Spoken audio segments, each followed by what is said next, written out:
Hoje eu vim falar sobre a história de Kate Beers, que ficou conhecida como a Garota na Parede. Kate é protagonista de um dos casos mais bizarros e cheios de reviravoltas que eu já vi. Tudo aconteceu em Long Island, em Nova York. A mãe de Kate, Marilyn Beers, havia abandonado a filha por falta de condições de criá-la. Então, desde muito pequena, ela morava com sua madrinha, Linda Iglary, e o marido dela, chamado Sal, que transformaram a vida de Kate em um verdadeiro inferno. Aos 2 anos de idade, Sal passou a abusar sexualmente de Kate. Ela contou para sua madrinha, mas Linda só disse que ela era uma grande mentirosa. Ela fazia Kate de escrava, a obrigando a realizar todas as tarefas domésticas diariamente, além de proibi-la de sair de casa e de frequentar a escola. A única pessoa que Kate tinha uma relação mais afetuosa de amizade era com John Esposito, um amigo da família. Até que no dia 28 de dezembro de 1992, 2 dias antes dela completar 10 anos, John levou Kate até o Space Flex, seu parque de diversões favorito. Até que em certo momento, ela simplesmente desapareceu. Linda afirmou à polícia que naquela noite ela recebeu uma ligação de Kate, onde ela dizia que havia sido sequestrada e que o homem estava com uma faca. Essa suposta ligação causou uma desconfiança na polícia, porque, primeiro, que era muito estranho uma criança de 9 anos ter conseguido escapar do sequestrador e ainda conseguir fazer uma ligação. Além de que era muito suspeito ela conhecer exatamente a palavra sequestro. A fita com a gravação e o aparelho telefônico que ela foi gravada foram entregues ao FBI para que a polícia local de Long Island pudesse focar em encontrar Kate. Logo de cara, os principais suspeitos do sequestro eram a família dela, Sal, Marilyn e Linda, além de John, que foi a última pessoa a vê-la. Mas afinal, onde Kate estava? Kate foi raptada e levada até a casa do sequestrador, onde ele a obrigou a entrar num guarda-roupa que tinha uma porta que levava até um túnel. Ele mandou que ela engatinhasse até chegar em mais uma pequena porta que dava em um quarto, que Kate afirmou que a única palavra que conseguia descrevê-lo era masmorra. E de fato, era um local impossível de se escapar. O cativeiro era um pequeno cômodo à prova de som, com várias correntes em volta e um colchão sujo dentro. Ele ficava no subsolo da casa do sequestrador. O homem, então, olhou para Kate e disse: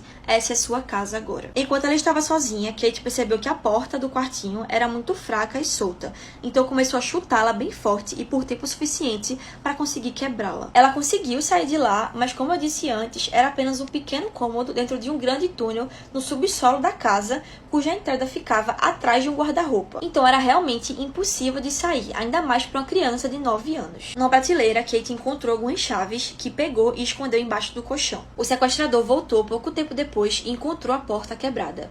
Então, nesse momento, Kate foi abusada sexualmente pela primeira vez por ele. Os abusos eram frequentes e aconteciam diariamente. Além disso, Kate era mantida frequentemente com uma corrente em volta do pescoço, mas ela acabou percebendo que aquelas chaves que ela tinha escondido eram do cadeado daquela corrente. Então, quando o sequestrador saía, ela conseguia se soltar um pouco para se aliviar. Kate era uma criança tão inteligente que ela decorava em qual daquelas voltas da corrente ele havia prendido o cadeado antes. Então, quando escutava ele voltando, ela se acorrentava de novo, exatamente do mesmo jeito que ele havia deixado. Enquanto isso, o FBI descobriu que a suposta ligação que Kate fez para Linda foi efetuada de uma cabine telefônica na frente do Space Flex, o que era muito estranho porque a polícia não encontrou nenhum vestígio que ela de fato esteve no Space Flex. Então veio a revelação que, na verdade, aquela ligação não foi feita por Kate. A voz era sim dela, mas havia sido reproduzida através de um gravador. Ou seja, a pessoa obrigou Kate a gravar aquela chamada e fez a ligação para Linda nessa cabine telefônica para fazer parecer que ela esteve no Space Flex. Sal, Marilyn e Linda foram descartados como suspeitos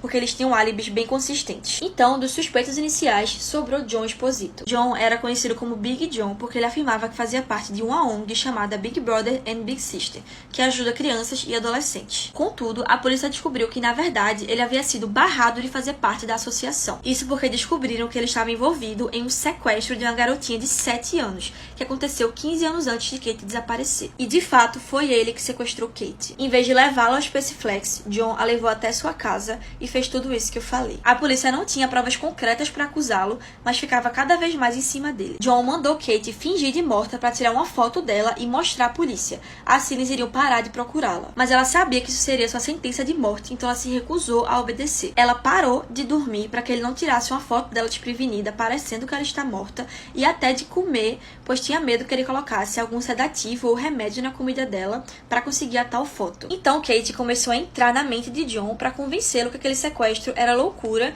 e que a longo prazo ia ficar insustentável. John disse a ela que estava planejando tirar a própria vida ou fugir, mas Kate sabia que isso significaria duas coisas: que ele iria matá-la ou deixá-la no cativeiro para morrer. Então Kate começou a fingir que estava muito doente e que precisava ir ao hospital. Com a polícia cada vez mais em cima dele e agora Kate estando doente, John ficou desesperado e decidiu se entregar. chegar. Ela finalmente foi encontrada 17 dias depois do sequestro, no dia 13 de janeiro. Quando John levou a polícia até o cativeiro, eles perceberam que se ele não tivesse se entregado, Kate jamais seria encontrada. Para chegar até o cativeiro secreto, a pessoa tinha que passar por um processo de mais de 30 etapas, que só quem o construiu poderia saber. John Esposito foi condenado à prisão perpétua com possibilidade de condicional em 15 anos. Ele tentou conseguir a condicional 4 vezes, mas sempre foi negada. Ele morreu em sua cela na prisão de causas naturais em 2013. Sal, o tio de Kate, foi condenado a 12 anos de prisão pelos abusos que ele cometia contra ela. Em 2009, ele também morreu na sua cela. Depois de conseguir sua liberdade, Kate foi adotada. Ela permaneceu anônima até a morte de John,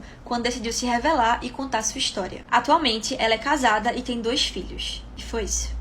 O caso das meninas que tentaram fazer um sacrifício humano tentando assassinar uma das suas melhores amigas em nome do Slenderman. Se você não sabe o que é o Slenderman, ele foi um personagem criado em 2009 em um fórum na internet que estava fazendo uma competição na criação de personagens de terror. O Slenderman, então, seria uma criatura alta e sem rosto que perseguia crianças sempre em florestas. Esse caso vai envolver, então, um trio de amigas, que eram a Morgan, a Peyton e a Anissa. Elas eram amigas inseparáveis, costumavam fazer várias festas do pijama, porém em determinado momento da amizade do trio, a Morgan e a Anissa começaram a ficar obcecadas pelo Slenderman. Elas passavam horas revirando creepypastas na internet, assistindo vídeos longos no YouTube sobre o assunto, e elas passaram a achar que o Slenderman de fato era uma criatura real. Então, no dia 30 de maio de 2014, foi o aniversário da Morgan, que na época estava completando 12 anos de idade. Nisso, ela chamou as amigas para fazer uma festa do pijama. A Peyton fala que ela já sentiu alguma coisa meio estranha, porque naquela noite em específico elas não quiseram, né? A Morgan não quis ficar acordada até tarde e era uma coisa meio esquisita, e no outro dia de manhã elas acordaram bem cedinho para supostamente brincar de pega-pega na floresta. Chegando lá, a Peyton foi surpreendida pela Morgan, que simplesmente deu 19 facadas nela. As facadas atingiram os braços, as pernas, o peito e o abdômen da Peyton,